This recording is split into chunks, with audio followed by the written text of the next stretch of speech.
for the past few days, we have seen a slowdown in the increase of in hospitalization, but we hope to reach a peak.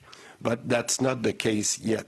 Quebec warns the health system is too fragile to relax public measures as hospitalizations may soon peak. About 12,000 healthcare workers are still absent due to COVID-19, but that number dropped from a recent high of 20,000. And with Health Canada approving Pfizer's antiviral pill treatment for COVID-19, many see some hope.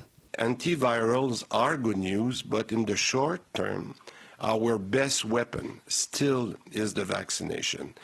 And therefore, it is important to get your first, if it's the case, but your second and third dose. Quebec will receive about 6,300 doses of Paxlovid soon, with thousands more on the way. It will be used to treat those with mild to moderate symptoms of COVID-19, but risk developing a severe form of the disease, and will be given to patients 18 plus who are immunocompromised, like cancer patients or those who've had organ transplants. The chronically ill would also be considered, but the unvaccinated can also benefit from it, as a person's vaccination status will not determine if they get the pill.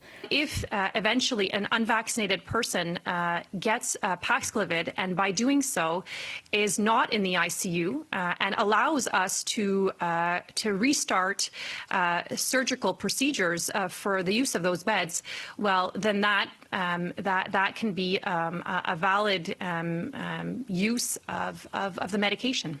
The government will partner with 50 to 60 local pharmacies that will stock the antiviral drug to help reach people in areas where hospitals aren't close. And the government is planning to start prioritizing hospital services to help reduce the stress on the network. When somebody comes to the emergency room to really evaluate, does this person need to be hospitalized, or are there other ways that they can receive the treatment they need outside the hospital?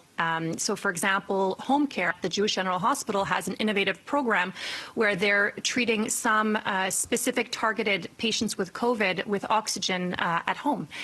And also, can we look at reducing lengths of stay?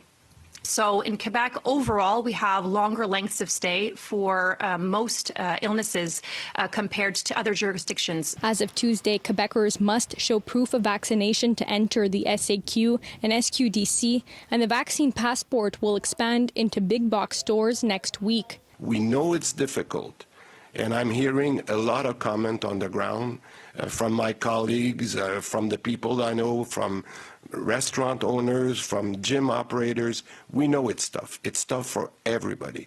But rest assured that as soon as we can relax the measures, we will do it gradually, as we have always done. In Montreal, Alyssia Rubertucci, City News.